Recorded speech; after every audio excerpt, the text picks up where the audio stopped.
Hello and welcome to this second First Look exploring session, looking at the Fair Maid of the Exchange, attributed to Thomas Heywood, but we can't really tell for certain because, you know, everyone says things are by Thomas Heywood. It might be, who knows? Bits of it might be, who knows? We're, I say, about a third of the way into the play. We're going from Act 2, Scene 3, or running Scene 6, depending on how you want to look at it, depending what edition you might be looking at. There are no act structure divisions in the original text, so that is a later editorial thing, but I'd say some editions of that's probably still bobbing about. We are, picking up from where we left off a third of the way through the play. There is definitely a lot of ableist language popping around, so it is deeply unfortunate that the character is only known as either cripple or crutch, etc., of someone who has a disability. It would be nice if he just had a name. As of yet, we haven't come up with one, but I'm sure we will. If the text does not supply us with one, we will invent one by the end of the sessions in the future. To read through the middle of the play, reading Bennet and Bernard is Steve Longstaffe in the northwest of England. Reading Phillis today is... Hi, my name's Elizabeth Amisu and I'm an author based in the southeast of England. Reading Frank today is... My name is Alexandra and I like to think I'm Frank most of the time. Reading Anthony today is... Actor in Lincolnshire. Reading Aliki is... Oh, reading Aliki? Being Aliki. Reading Aliki? Reading Gardiner and Moll is... Work backwards. Aliki! I think it speaks for itself, really. I'm not well, dear viewers. Reading Ferdinand and Bowdler is... Lois, about a mile north of the Royal Exchange. Reading Boy and Fiddle is... Alan, based in Suffolk. Confused already. And reading the character known currently only as Cripple is... Hi, I'm Lynn. I'm a teacher, and I'm coming from the northwestern United States. And I'm your host, Robert Crighton. I'll be reading stage directions and generally trying to keep us moving in a forward direction. So we're going, as I say, from Act 2, Scene 3, or running Scene 6. Enter Frank, singing in a bit. I don't think he sings actually straight away. He has some dialogue and then sings. But hey, maybe it's the other way around. We shall see. That's what the stage direction here says. Singing. Frank. Ye gods of love, that sit above and pity lovers' pain, look from your thrones upon the moans that I do now sustain. Is ever man thus tormented with love? Ye little birds that sit and sing amidst the shady valleys, and see how Phillis sweetly walks within her garden alleys. Go, pretty birds, about her bower, sing, pretty birds, she may not lower. Ah, methinks I see her frown, ye pretty wantons warble. Go tell her through your chirping bills, as you by me are bidden, to her is only known my love, which from the world is hidden. Go, pretty birds, and tell her so, see that your notes strain not too low, for still methinks I see her frown, ye pretty wanton warble. Go tune your voices harmony and sing, I am her lover, strain loud and sweet, that every note with sweet content may move her. And she that hath the sweetest voice, tell her I will not change my choice, yet still methinks I see her frown, ye pretty wantons warble. Oh, fly, make haste, see, she falls into a pretty slumber. Sing round about her rosy bed, that waking she may wonder. Say to her, 'tis her true lover true, that sendeth love to you, and when you hear her reply return with pleasant warbling. A thought delusion. Thoughts cannot win my love. Love, though divine, cannot divine my thoughts. Why to the air then do I idle here such heedless words far off and never near? Hie thee, young Frank, to her that keeps thy heart. Then let sweet words thy sweeter thoughts impart. But stay, here come my melancholy brothers. I'll step aside and hear their conference. Exit Frank. Enter Anthony and Ferdinand severally. What? Is my brother Ferdinand so near? He is my elder. I must needs give place. Anthony, stand by and list what he doth say. Haste calls me hence, yet I will brook delay. Shall I exclaim gainst fortune and mishap, or rail on nature who first formed me? Is it hard chance that keeps me from my love? Or is this heap of loathed deformity the cause that breeds a blemish in her eye? I know not what to think or what to say. Only one comfort yet I have in store, which I will practice, though I ne'er try more. Oh, for to hear that comfort I do long, till turn it to a strain to right my wrong. I have a brother, rival in my love. I have a brother hates me for my love.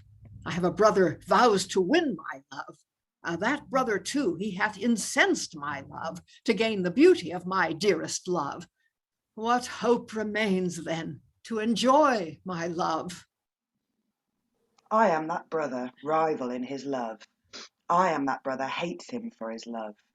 Not his, but mine, and I will have that love, or never live to see him kiss my love. What thou erst said, I am that man alone that will depose you, brother, from lover's throne. I am that man, though you my elder be, that will aspire beyond you one degree. I have no means of private conference, so narrowly pursues my hinderer. No sooner am I entered the sweet court of lovely rest, my lover's rich mansion, but rival love to my affection follows me, as a soon enforced straw the drawing virtue of a sable jet. This, therefore, is my determination. Within the close womb of a sealed paper will I write down in bloody characters the burning zeal of my affection, and by some trusty messenger or other convey the same to my true love's hand. So shall I know her resolution, and how she fancies my affection. Yet, subtle fox, I may perchance to cross you. Brother, well met. Whither away so fast? About affairs that do require some haste. 'Tis well done, brother. You still seek for gain. But you would reap the harvest of my pain. Farewell, good brother. I must needs be gone. I have serious business now to think upon. Yet, for I fear my brother Anthony, I'll step aside and stand a while unseen. I may perchance descry which way he goes. Thus policy must work twixt friends and foes. And Ferdinand stands aside. So he is gone. I scarcely trust him neither, for is his custom, like a sneaking fool, to fetch a compass of a mile about, and creep where he would be. Well, let him pass. I heard him say that since by word of month, he could not purchase his sweet mistress' favour, he would endeavour what his wit might do by writing and by tokens. Oh, 'tis good. Writing with ink. Oh, no. But with his blood, well, so much for that. Now I know his mind, I do intend not to be far behind. He'll send a letter, I will write another. Do what you can, I'll be before you, brother. I'll intercept his letter by the way, and as time serves, the same I will bewray. Mine being made, a porter I'll procure, that shall convey that heart-enticing lure. About it then, my letter shall be writ, though not with blood, yet with a reaching wit. And exit Anthony. And shall it so, good brother Anthony? Were you so near when we in secret talked? Will ne'er be otherwise. Will you dog me still? Re-enter Frank. Welcome, sweet Frank. Such news I have to tell as cannot choose but like thee passing well. Thou knowest my love to Phillis. Brother, say on. Thou likewise art acquainted with my rival, and I do build upon your secrecy. Blood, and I thought you did not, I'd retire.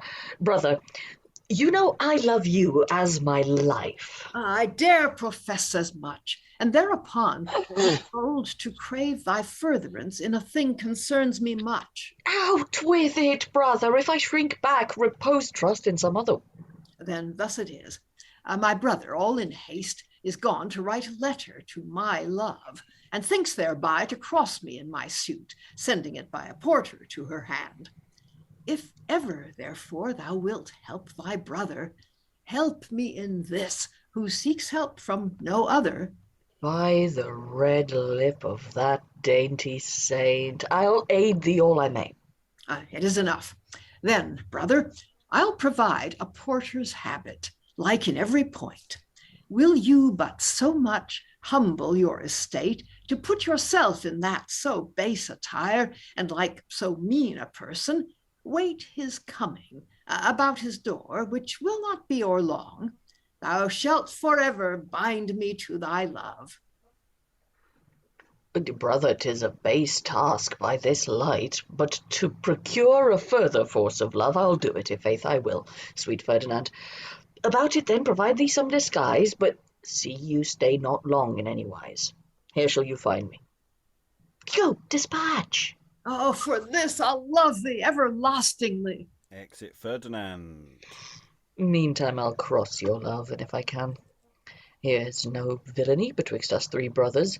My brother Ferdinand, he would have the wench, and Antony, he hopes to have her too.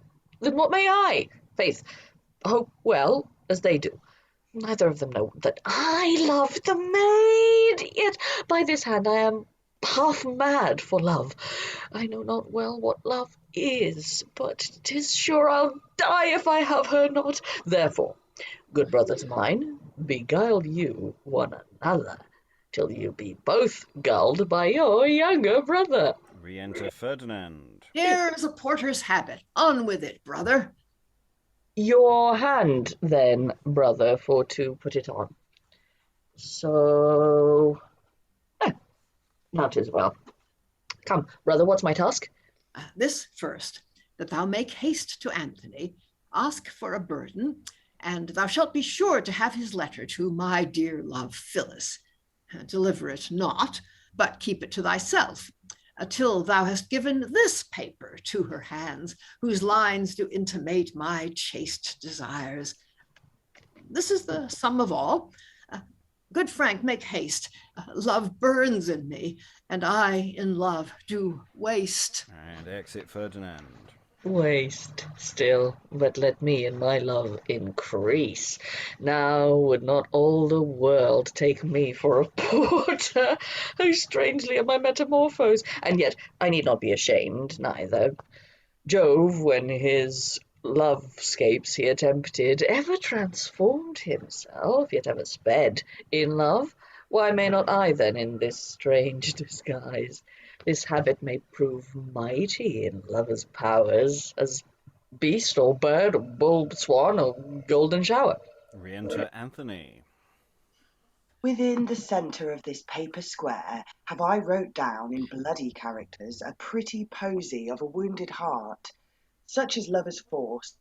One burst into a flame, do what we cannot quench the same, unless the tears of pity move compassion, and so quench out the fire of affection, whose burning force heats me in every vein, that I to love for safety must complain.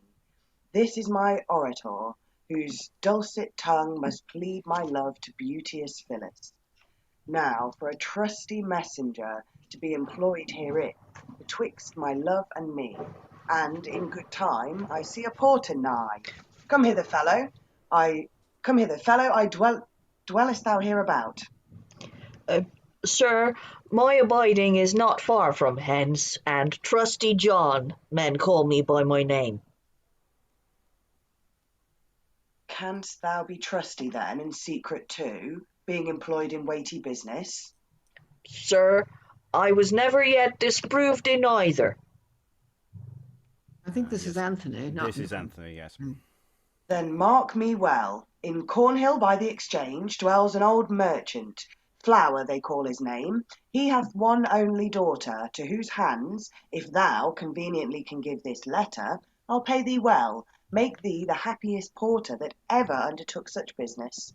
Sir, give me your letter. If I do not, then let your promised favour be forgot. Anthony Golding is my name, my friend. About it then, thy message being done, make haste to me again, till when I leave thee. And exit Anthony. And so fare thee well, loving brother.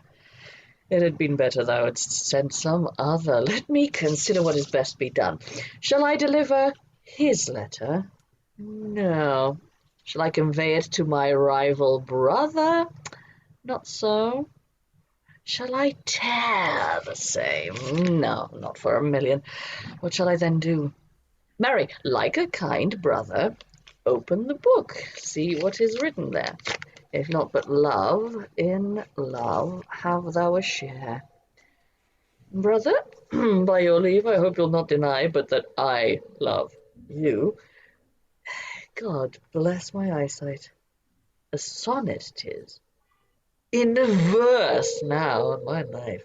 He hath perused all the impressions of sonnets since the fall of Lucifer, and made some scurvy, quaint collection of fustian phrases and uplandish words.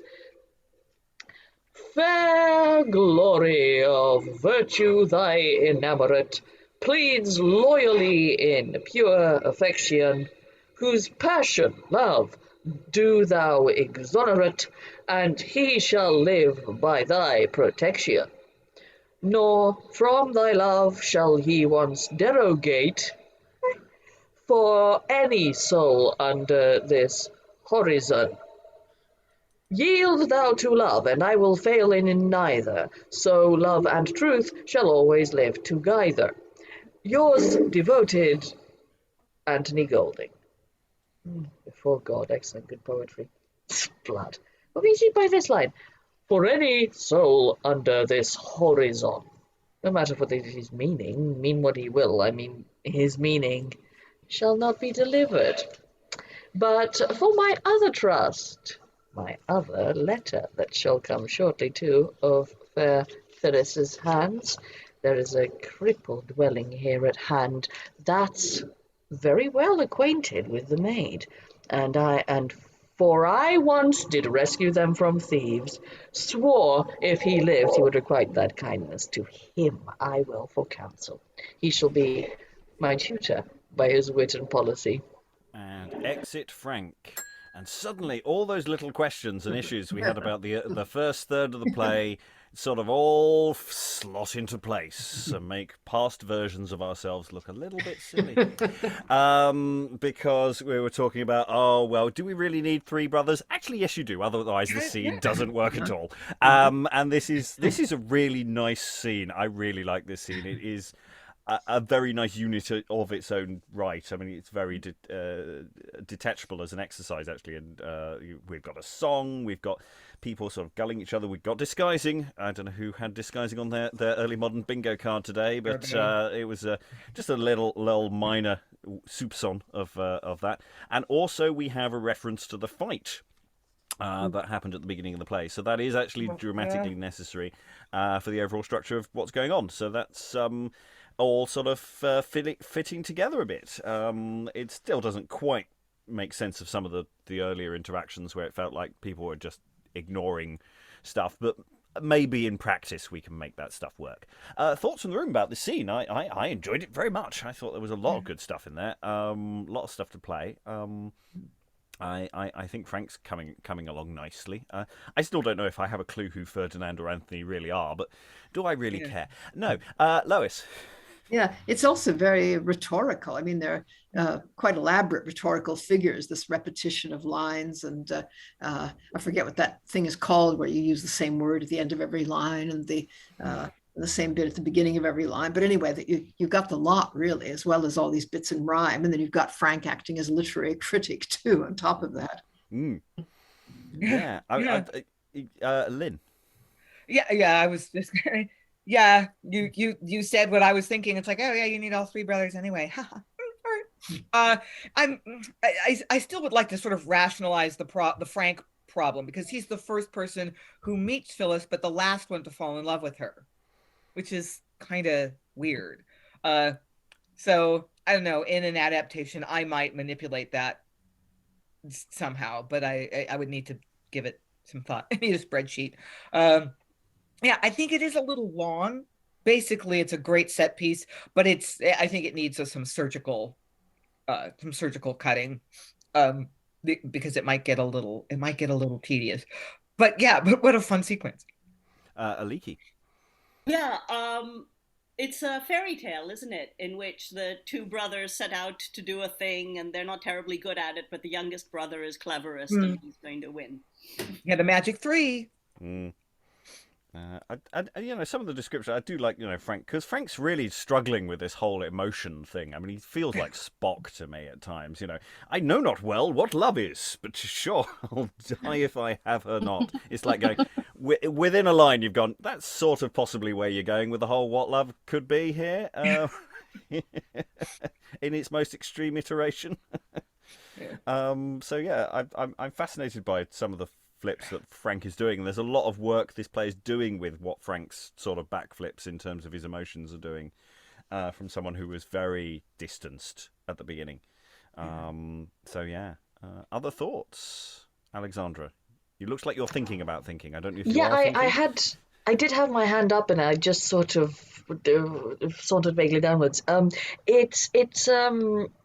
There's something interesting about, because I wasn't here yesterday, but what I'm getting as a description of Frank is this idea that he, forcefully declared that he won't fall in love, and then went ahead and fell in love at the first opportunity, and then now he's sort of going, I have no idea, this is not what love is, but good God, am I so taken.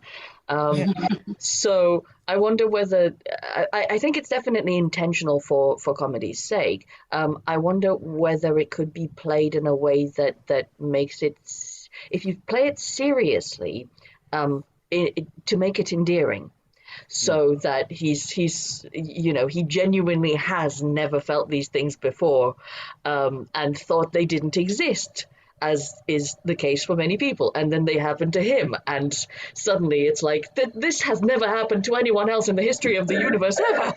Because he's the younger brother as well, and actually, the ages of the three brothers and how that functions as a relationship might be a thing. Lynn, then Lois.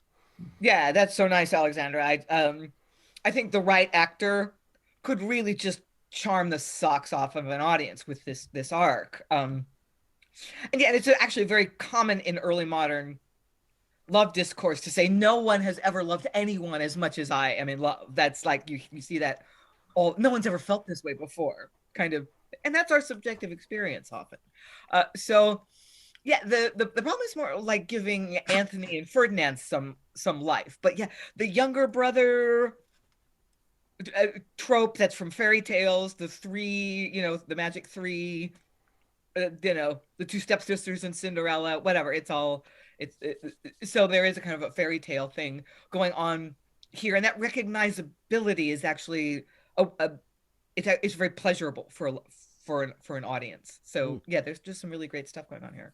And of course, because Anthony and Ferdinand don't trust each other, and they're very obviously looking over their shoulders, and of course Frank's sneaking in through the middle, just going, nothing to see here, I'm not in love. Everyone knows I don't love people. I'm just a porter. Yeah. And of course we have the cosplay fun of Porter action as well. Lois. Yeah, I mean, I was going to make the same point about Frank being youngest. I mean, it could be even that the eldest son would be brought up to take over the lands, and then one of the younger ones would be sent to university or something. I mean, he sounds to me as if he's got more education and ability, although, clearly one of the other brothers can write some sort of poetry too. I don't know. It just, what I really wonder about, this looks like a real starring role. I mean, he's had some quite long, varied speeches, and he sings. I just wonder if, we're not really sure who put this on, are we? It almost sounds like somebody from one of the boy actors companies moving into an adult company after having been a star there and being shown off. I mean, he's got to be pretty young, but at the same time, very experienced. Yeah, I mean, you did, and also just the relative double ability of this text. I mean, it feels like it's a relatively small company most of the time. I mean, there are additional supernumerary roles, and it does get crowded at times, but the actual core unit of this play is actually very tight. And we've done a couple of plays recently for groups like Worcester's.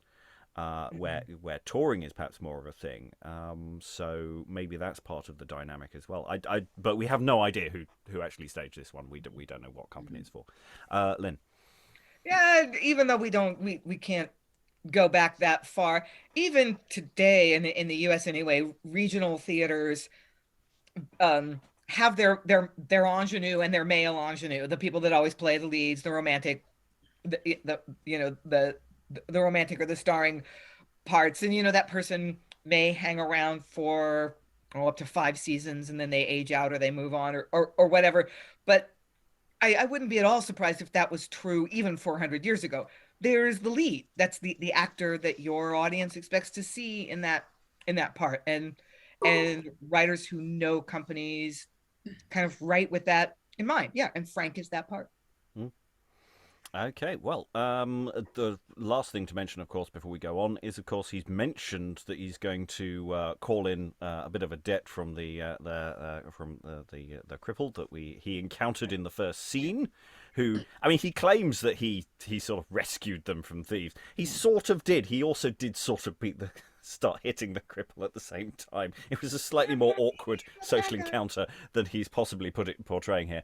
But yes, he did step in, so he's going to call in that debt. But of course, Phillis likes the cripple, so this might not go well. It might. Who knows? Because who knows whose affections run where. Anyway, shorter scenes to come now. We've mostly had short scenes. That was, I think, the longest one we've had. Act 3, Scene 1, or running scene, I think, 7 off the top of my head. We're back at the Exchange again. Discovers a boy in a shop cutting square parchments. To him enter Phillis. Why? How now, sirrah? Can you find naught to do but waste the parchment in this idle sort? I do but what my mistress gave in charge. Your mistress? In good time then, sir, it seems. Your duty cannot stoop but to her lure. Sir, I will make you know that,